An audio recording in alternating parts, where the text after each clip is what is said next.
হাকিমপুর চেকপোস্টে 25 জনের ভিড়। এসআইআর প্রক্রিয়ায় দেশে ফেরার আবেদন। দেশব্যাপী এসআইআর প্রক্রিয়া চালু হওয়ার পর উত্তর চব্বিশ পরগনার বসিরহাট মহকুমার হাকিমপুর সীমান্তে বাংলাদেশে ফেরার জন্য আবেদন জমা দিচ্ছেন একদল ব্যক্তি। আজ শিশু ও মহিলা সহ মোট 25 জন হাকিমপুর চেকপোস্টে উপস্থিত হন। স্থানীয় সূত্র অনুযায়ী এর আগে একাধিকবার একই ধরনের পরিস্থিতি দেখা গেছে। অভিযোগ, যারা নিজেদের বাংলাদেশি নাগরিক দাবি করছেন তারা এসআইআর সংক্রান্ত নথিপত্র, বিশেষ করে 2002 সালের ভোটার তালিকা ইত্যাদি দেখাতে পারবেন না বলে জানিয়েছেন।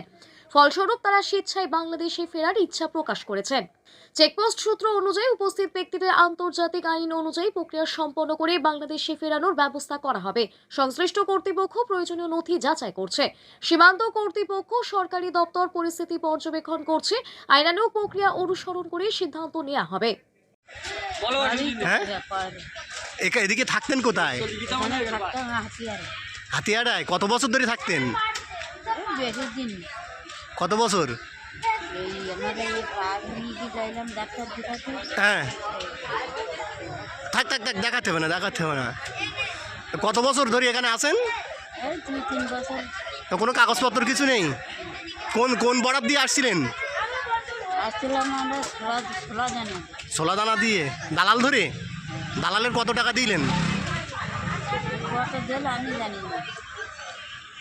কোথায় কাজ করতে?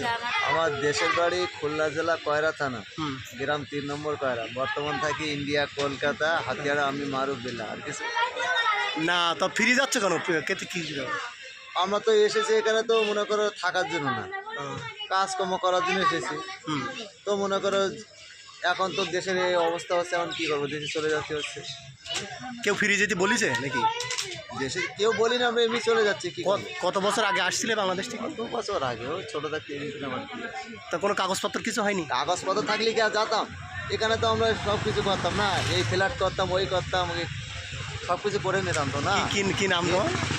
ওই তো বললাম, কি নাম? মারুফ বিল্লাহ।